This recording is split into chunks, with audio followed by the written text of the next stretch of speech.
everybody. Welcome back to the Dawn of Drones podcast. We are in our inaugural month here, and we are talking about high impact use cases.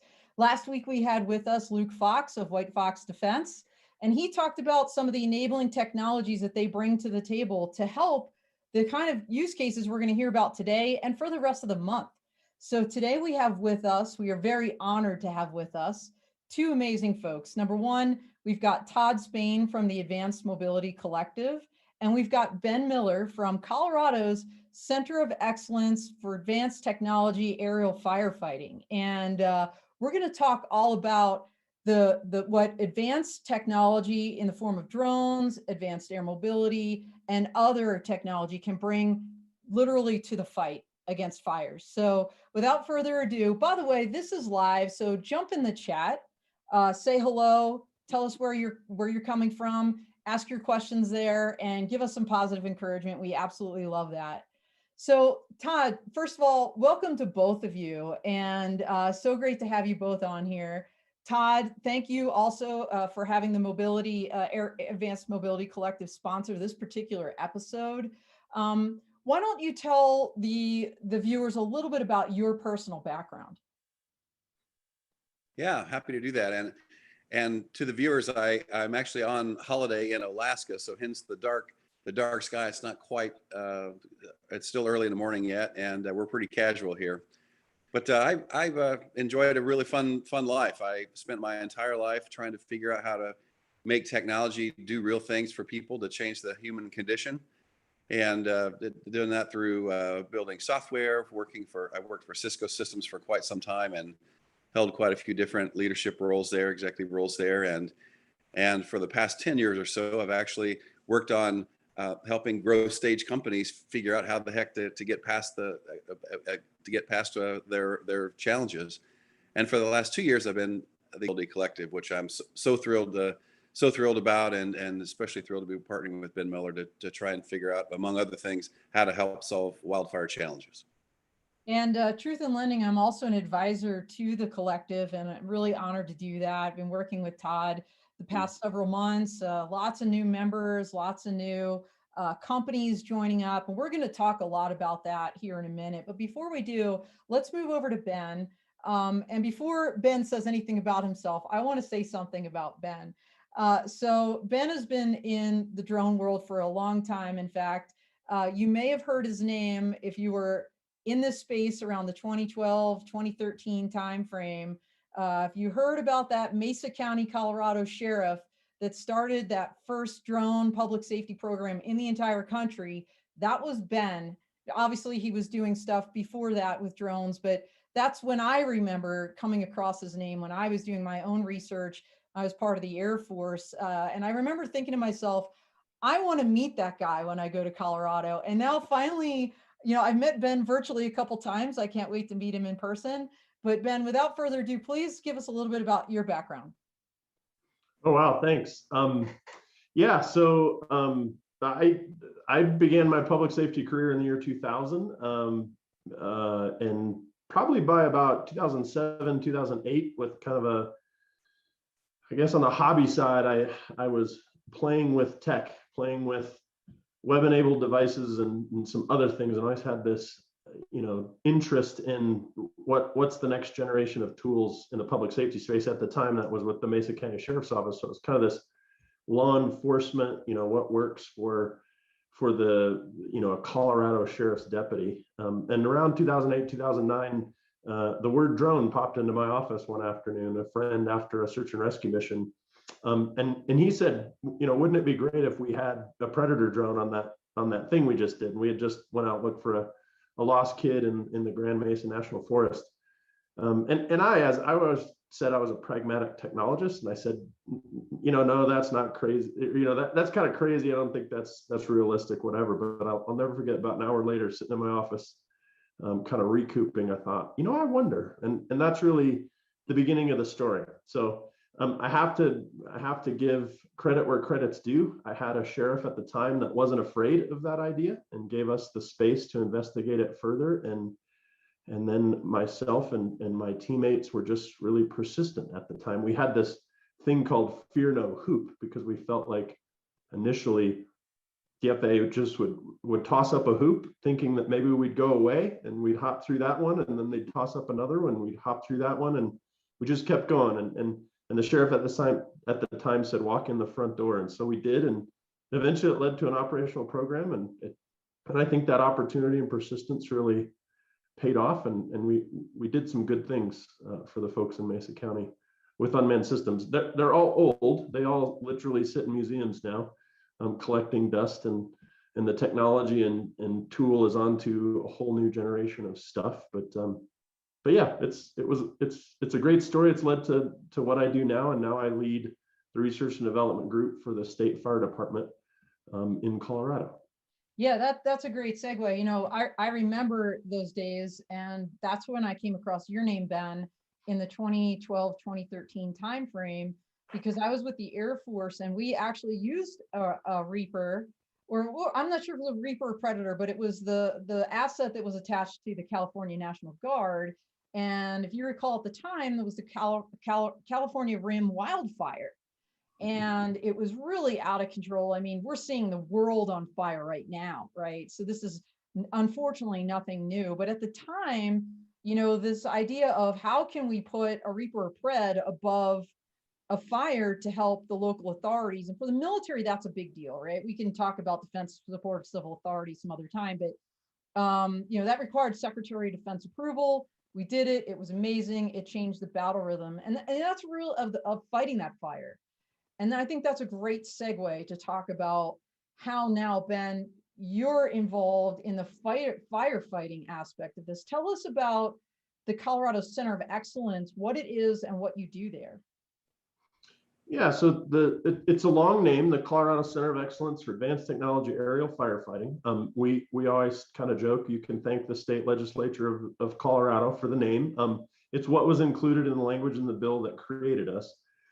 But really, in 2014, the state of Colorado wanted to invest further into the wildland fire effort from a state resource perspective. You know, predominantly from there, it kind of went from your local fire chiefs and sheriffs, and then took a big jump to your federal partners.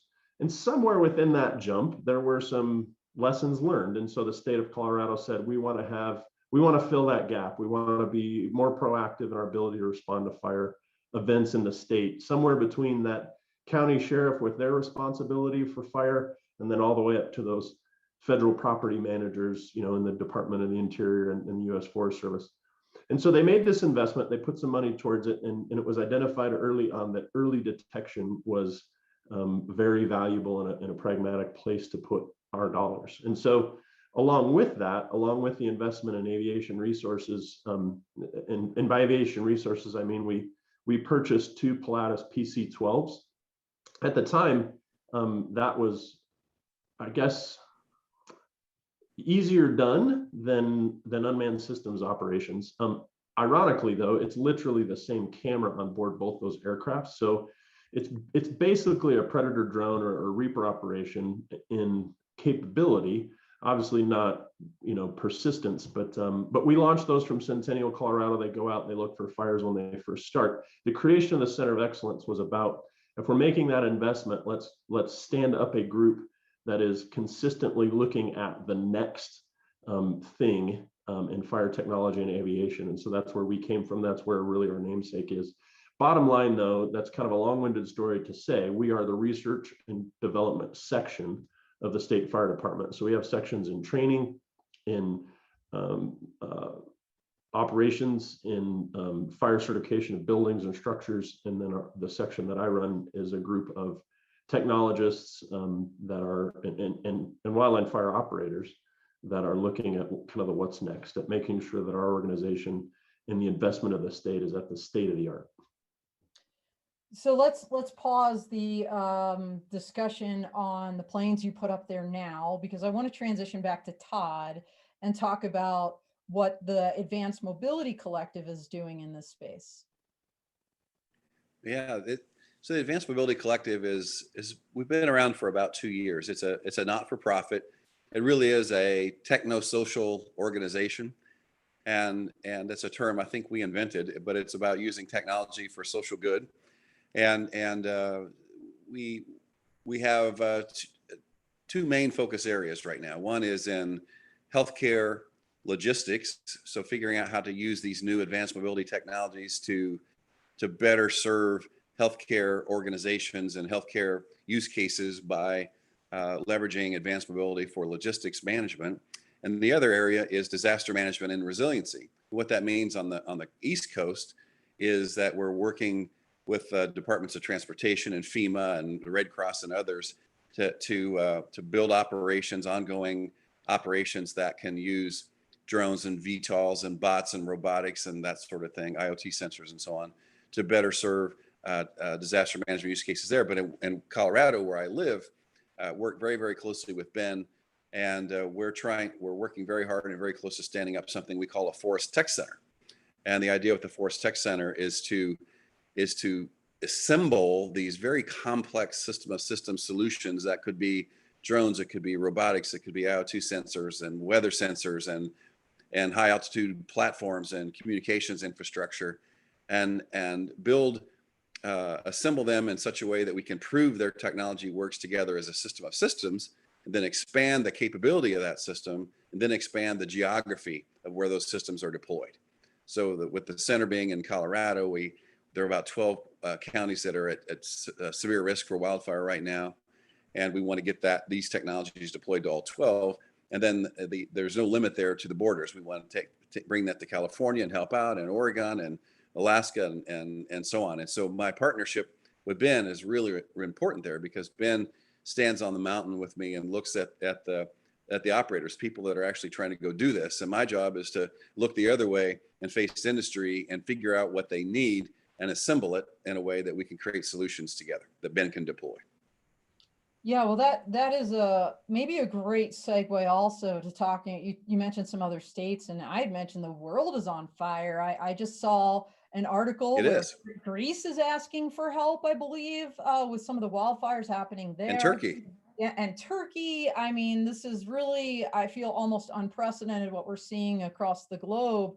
But let's talk a little bit about the scope of this problem. I mean, Ben, we had a great discussion in Clubhouse last Thursday where you talked about how wildland firefighting isn't just limited to the forest anymore. There's so much urban sprawl and creep that now it's really encroaching on, neighborhoods and not just folks that live in the woods. So can you tell us a little bit about what you're seeing out there as a trend vis-a-vis kind of the fires, especially in the wild? Yeah, I think the best way to explain it is that, prior to about 5 or 6 years ago, and some of the big devastating fires in Southern California and in Colorado, and really the Western region, we really thought of wildland fire, forest fire, as a forest managed event. And we kind of left it to our forest managers. And in a lot of cases, even in California and Colorado and Oregon and places like that, still there are times where forest fire is a fire management tool. But as you said, with urban sprawl, with people, wanting to live in beautiful places, that now becomes a public safety event. When it threatens, lives and property, it's not really a forest management. I think sometimes there was a period of time where those events were occurring and forest management agencies were just ill-equipped and ill-trained to handle that reality. And so now you're seeing states invest in their public safety capability within the wildland fire problem. And it's only getting worse. I mean, considered as a threat, the threat is only increasing. We're chasing. We didn't see it coming and get out in front of it and then stop it from happening. It's something that we've realized and we're trying to catch back up with. And so it's here to stay. This isn't a thing where, over the course of the next 2 years, states like ours will make an investment in state resource, state-owned, rapid initial, detection, rapid initial attack, and we'll kind of back off. I think it's here to stay. I think if you're going to provide for, wonderful experience in your state, I think that's just something that's going to have to happen for the foreseeable future. Well, go ahead, please, Todd. I was going to say, if I may, some of what's happening is obviously the environment is different, And in Colorado, for example, it's the same as California. It's drier, it's warmer, and our fire season now is from about a week after the snow melts in May and until the snow falls again in November. And that's very different. It used to be August, September kind of event. And so we planned around that. And now it's much, much more difficult because the season is just going on longer and longer and longer. And it's been said, the using these technologies for mitigation, so figuring out how to better manage what been often calls the WUI, the wildland urban interface, where the urban reaches the forest, and that's the place where these now people and assets are at risk. We've got to figure out how to mitigate those areas, put the fuels away, better build homes, but also figure out where the fires are early and put them out before they become devastating events. Yeah, absolutely. And so let's talk a little bit about the network technology that you mentioned, Todd, because you said you're putting together companies that have different technologies. And I know just Rogo Communications out of I think they're out of Denver is one example, or Boulder, I don't remember honestly. But so many companies are jumping into this space. So what are you seeing and who are you working with right now? Yeah, it's extraordinary the number of companies that are interested in this. And I'll give you an example. SAS, which is a big data analytics company, is very interested in working with California and using their analytics products to be able to figure out where to mitigate and what might happen. There's a company in the collective that's called QS-2, and they're phenomenal at understanding weather, especially microclimates and very small regions, and understanding what's happening in the weather in order to be able to predict where wildfires might happen, but also know what might happen on the ground in real time, and what wind shifts might happen in very small areas is really critical now to being able to fight this. So weather is a big part of it, putting sensors in place, putting communication infrastructure in place, putting the analytics in place to really understand this and be predictive about what's going to happen and what is happening, and doing that real time and fast, leveraging edge computing, for example, making every asset, a firefighter, a fire truck, and a drone and a VTOL, a weather station, if you will, that's collecting data and mining data very rapidly. So weather's a big part of it. And then being able to take all that information of where assets are, where a human is, where the fire is, what's happening with the weather, what's happening with where we're moving the command station, for example, where fires might be merging, and bringing all that data to a single pane of glass that can be viewed on a canvas on the side of a hill somewhere, and have the communications infrastructure in place to make that all work. That's really a big part of what we're talking about. And then leveraging the drones to be able to have eyes in the sky and put fires out. That's just it's kind of a bonus on top. But the critical part to be able to make this all work in harmony is to have that infrastructure, that core infrastructure in place. And one of the things that Ben and I are really hammering home in Colorado, for example, is put permanent infrastructure in place that you don't have to move around, that stays there and that gives us eyes on in the air and on the ground all the time, literally nonstop. Yeah, absolutely. And Ben, this is probably a good time to jump back a little bit about what you said earlier, that right now you're putting up a manned aircraft, right, over an area to find hotspots, for that prevention angle, and things like that. So how do you see the technology that Todd is talking about? How do you see that radically changing your current operations? Well, yeah, that fantastic question and perfect segue from what Todd was sharing with us. Every project that we work on at the Center of Excellence probably has a network and connectivity component to it. And a lot of what we're working on is this new concept of not just situational awareness, which is kind of the understanding of the situation as a whole, but it's really adding that spatial component. We're beginning to call it spatial awareness. It's still SA. We're just switching, situation and spatial, but it's about knowing the where of the what. We do a fantastic job of communicating what over our voice communication networks. We've spent a lot of money over the last few decades establishing those, converting from analog radios to digital radios, and from kind of more smart managed networks now where we communicate voice wise. But literally, we'll fly in a $40,000 load of retardant burning jet fuel. And the way we put it on target is, hey, tanker 20, do you see that pond and the rock down there?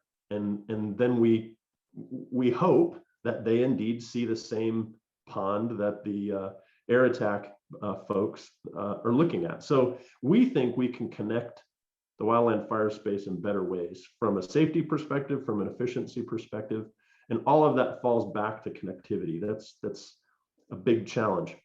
We have, in the state of Colorado, invested in early detection and rapid initial attack. And that early detection piece is our MMA program, our multi-mission aircraft.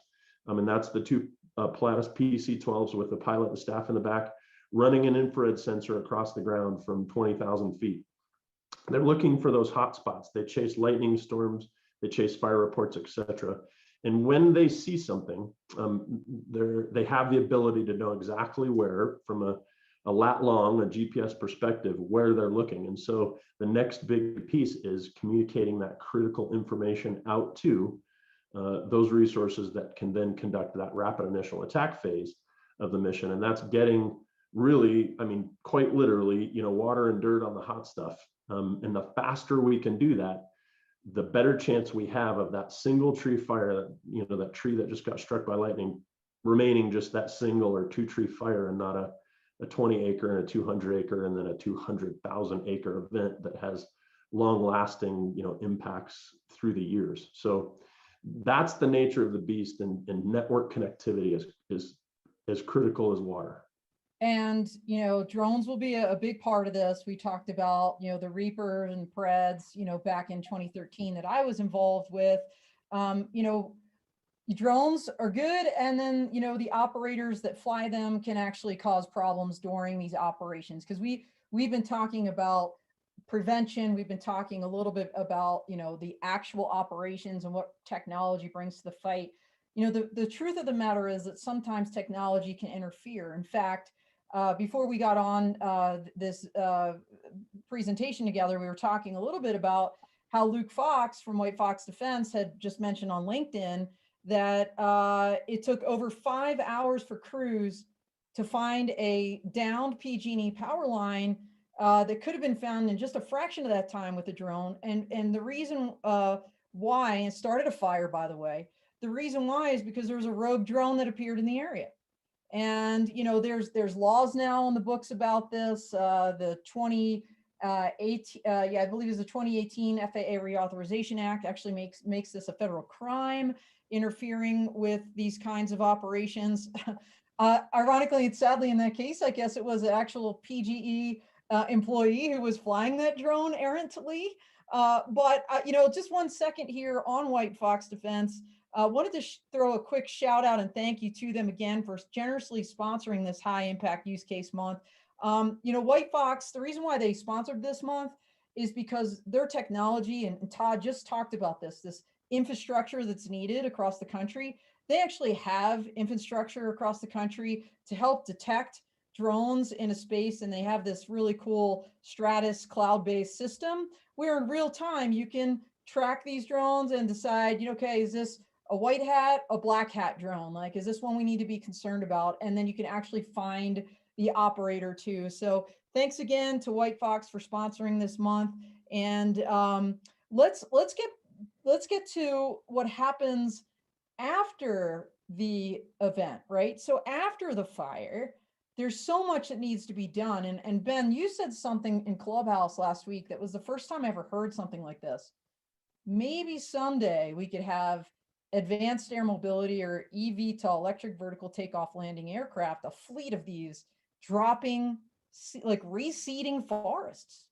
Tell us about your vision, because I never honestly thought about that, but it was just such an interesting thing you said about, really, I'll call it reparations or mitigation after the wildfire event. Yeah, well, in all fairness, I think that was Todd's comment in Clubhouse, okay, but sorry, he took the words right out of my mouth.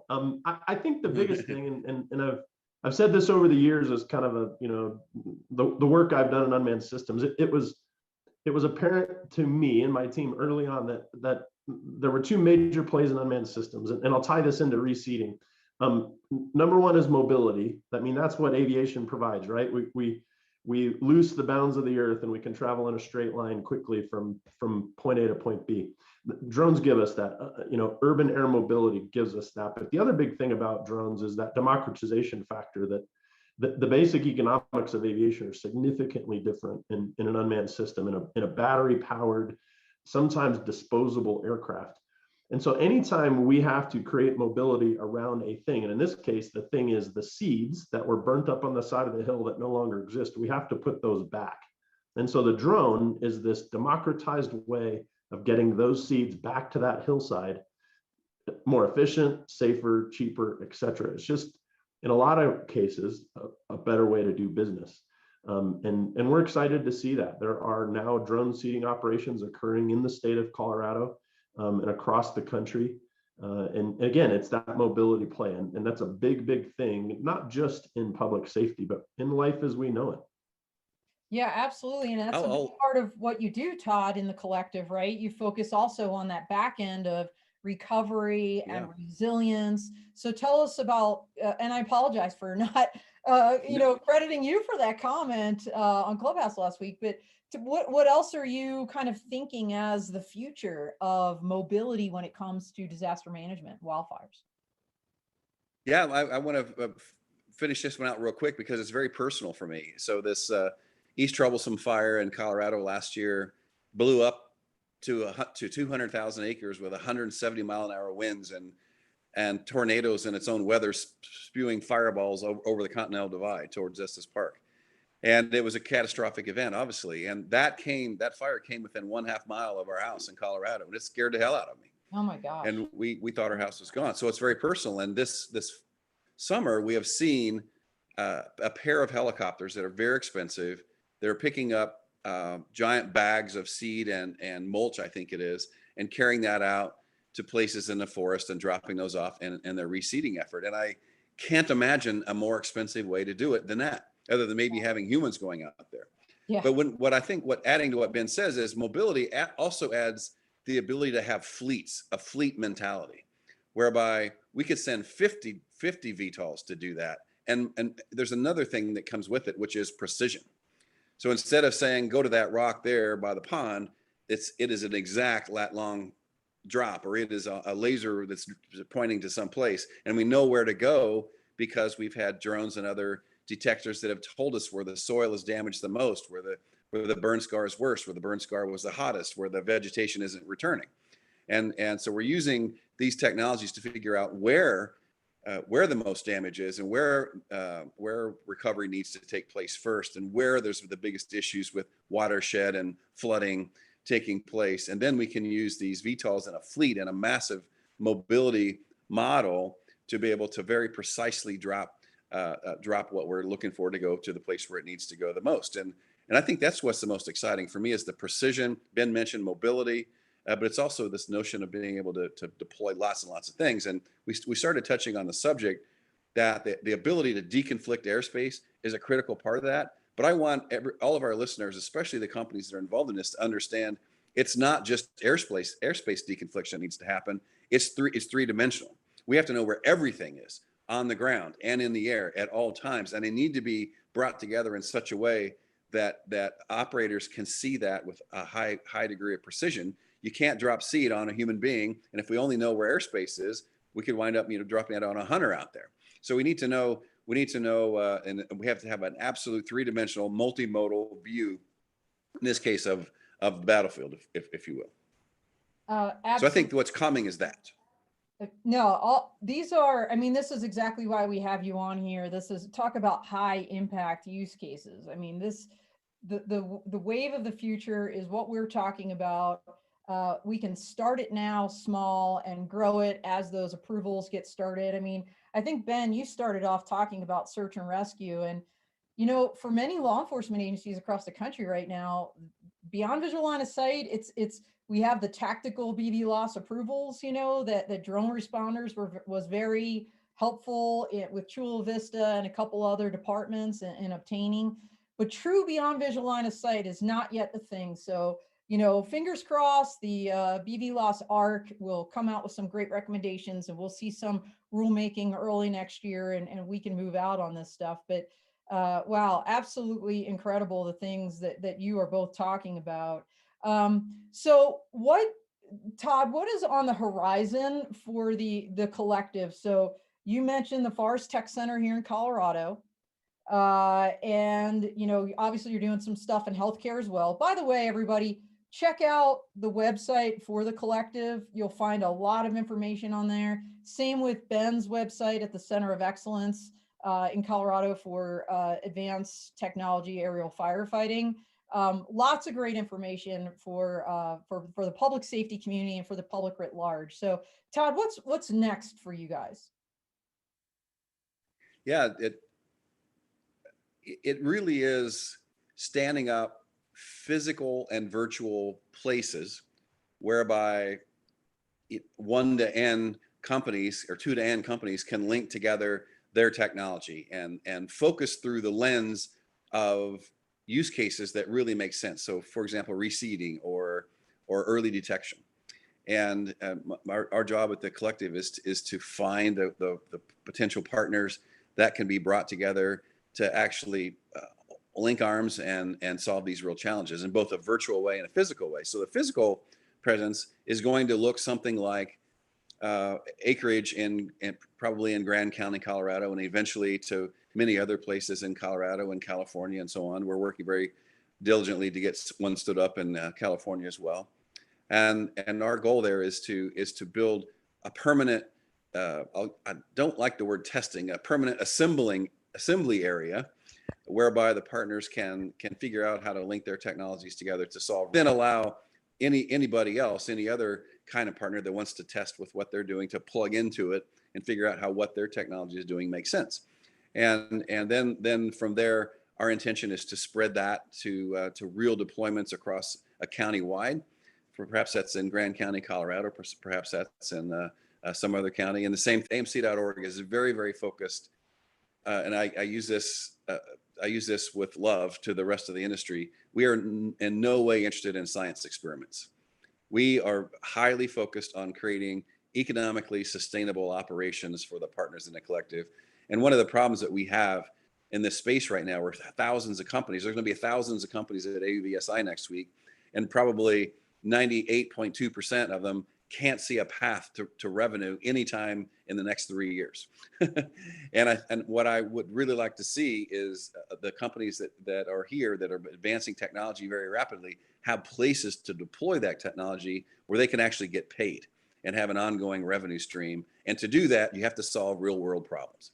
And so Ben and I together and a lot of others in the collective, we're very focused on real world problems and creating economic sustainability that does good for the world.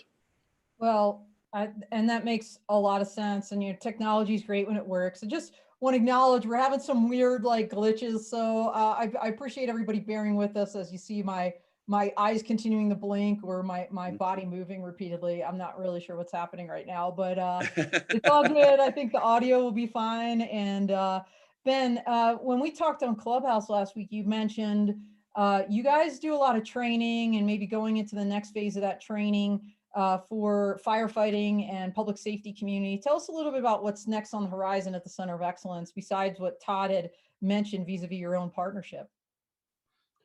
Yeah, I guess from a training perspective, both in what we're doing with our kind of our spatial awareness apps on phones, mobile devices, et cetera, we're kind of getting into that. How do we roll this out to what we call our stakeholders, our fire agencies in the state of Colorado at the local level, at the fire districts and sheriff's office level.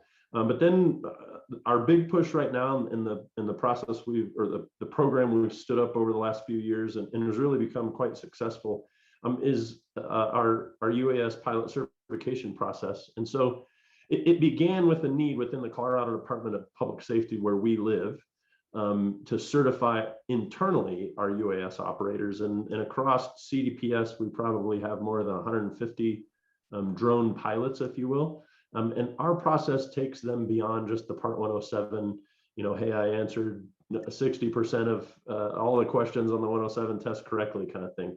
it gives them practical knowledge, things like, hey, this is what you do to store your batteries safely, and how if they do this, this is why it happened, and how not to do that twice. And then it takes them into, can you actually position your unmanned system in space successfully? And so we've partnered with NIST, the National Institute of Standards and Technology, Adam Jacoff and his project there. I've worked with Adam for years and years, kind of developing what's a low-cost, practical solution to test the skills, the actual operational skills of an unmanned system operator. And so we have a program by which CDPS personnel and public safety agencies across the state of Colorado can come see us for a day, basically. And in the morning, we give you kind of that education piece, that training piece beyond Part 107. And then in the afternoon, we run you through in an indoor flight facility so that the environment's consistent upon all participants, across all participants. And we basically have about 30 some odd positions that you have to put the drone in under 12 minutes. If done successfully, you pass, and we provide you a credential card that you carry. And the hope of the credential card is kind of twofold. If I'm an incident manager on an incident, regardless of type in public safety, from law enforcement to fire, search and rescue, etc., I have a person that shows up on scene and says, hey, I have a drone, I want to help. I have no way of assessing, is that person qualified to do this? Are they an addition, a positive move in the event, or is this a kind of a negative liability? And so they show that card, and at least I know, hey, they've been through the process with the Colorado Department of Public Safety. The other piece we have is that on successful completion, they end up in our database. And when an event happens in a certain area, we can look in the database and say, hey, who in that area has, a UAS resource, and we can contact those folks kind of the other direction and say, hey, there's a need here, and give this local sheriff, this local fire chief, this local police chief a call, and they've got an event you could probably help with. Well, that's a great maybe jump into. I just wanted to acknowledge one of our fans out there, Eddie Hughes, mentioned in the chat here. He's a private pilot, just got his Part 107, looking to earn some money with drones. And so my question to you, Ben, is this training program you're talking about, all the things that are happening in public safety and in firefighting, can a private pilot with just a Part 107 license somehow tap into that? I know there are like private organizations that will kind of contract out with private drone pilots. How does someone like Eddie tap into that system? Well, I would say at this point in time, the most immediate way and kind of the accepted way now at this point is association with a public safety organization. That would be a volunteer on a search and rescue team, and obviously a paid employee on a law enforcement agency or a fire agency. I don't think the culture of public safety management is really quite at the point yet without official association with some sort of recognized body. And it's not necessarily paid career folks. It can be volunteers. We have volunteer firefighters, volunteer search and rescue personnel. Some law enforcement organizations have literally volunteer deputies that may be, still post-certified, retired police officers, et cetera. But there's a kind of a official capacity. This is the group that I'm with that, has a certain standard and lends credibility to inclusion within the incident. Yeah. I was just out with the Civil Air Patrol a couple weeks ago. I got a flight. They let me fly the plane, which is really frightening, but I did it. And, I asked them like, hey, do you guys have a drone fleet? And they said no. And, when you think about this volunteer force and what drones can bring to the fight, and how many 107 pilots out there would probably willing to join the Civil Air Patrol to help in all kinds of missions, I just think there's so much more that can be done. So we're getting very close to the close of our time here together. And I wanted to give you each just a couple minutes to wrap up and really tell the audience whatever else you have on your mind when it comes to disaster management, wildland firefighting, and how advanced technology is really going to change the world. So let's start with you, Ben, and then we'll end with Todd. Boy, how advanced technology is going to change the world. That's incredible. Big picture, connectivity in the real-time exchange of information. And now, like I said before, that spatial component, the where instead of just the what. Like I said, we do a great job chatting over the radio. I'm always impressed with public safety communicators to be effective and efficient in the way they communicate verbally, but still we fall short. And so we're excited to see advanced technology connect us in a way that we then can share larger packets, if you will, of data, maps and positions and stuff like that. So we're excited. We just tested within our work with the Team Awareness Kit, TAC. We call it ATAC on the Android platform. I can take my phone, point it in a direction, and now my phone becomes an observation point within TAC. Everybody on my network I broadcast the video to not only sees the video from my phone, from the camera on my phone, but literally sees graphically where I'm standing and where my phone is pointed. So if I'm looking for a bad guy on the law enforcement side or looking for smoke on the fire side, I can show that this is smoke to my team, and they know exactly in real time where I'm looking and where that's located. Well, this is going to save lives in many respects, right? Because I know we talked before where, you can literally tell people like, okay, you need to go in the other direction because you're literally headed into the fire. So that's just absolutely incredible. And it just reminiscent of, it's almost like a Blue Force tracker, that the military has like on steroids, right? So thanks so much, Ben, for everything you are doing and for enlightening us on what the Center of Excellence here in Colorado is doing. I encourage folks to come on out to Colorado and meet us at some point and check out what we're doing in person. Todd, how about you? Well, let's wrap up with you and your deep thoughts to close us out. Wow, I think it's sort of the same thing Ben is saying, but I think the answer for me is convergence. It's the convergence of high-speed communications and IoT sensors with these new vehicle capabilities, and I think that the combination of those things, when brought together wisely and diligently, is going to wind up making a very big difference. And I've used the term trying to figure out how to manage nature at scale. And I think that's really what these emerging and merged technologies are going to be able to give us some capability to be able to better manage nature at scale. So I think that's where we're after. What was the other word you made up earlier that I loved? It was techno-societal. Techno-social. Techno-social, right? Techno-social solutions. And, I love that. And your other new word was you just made this one up too? Something at scale. Yeah. Good stuff. I mean, no, this is great. And thank you both again for joining us. Once again, what I'm seeing on my screen is a little bit crazy town. But this has been a ton of fun. I again learned more. I mean, we talked last week on Clubhouse, and this was even more information, just spectacular. For those that are going to keep dialing in, by the way, tomorrow on Clubhouse, we're going to have next week's podcast guest. Tony Drummond is the CEO of woman-owned Global Aerial Management Group.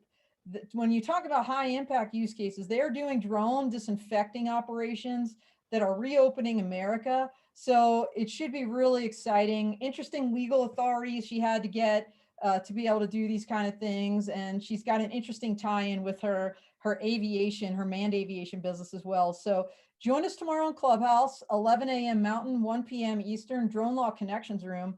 And then this same time, same place next week with Tony here on the Dawn of Drones podcast at 9 a.m. Mountain, 11 a.m. Eastern. And so I think that's a wrap. Thank you so much, gentlemen. It was absolutely a pleasure to have you both on. And thank you again, Todd and the Advanced Mobility Collective for sponsoring this particular episode. Everybody check out their website, and we hope to see you again soon.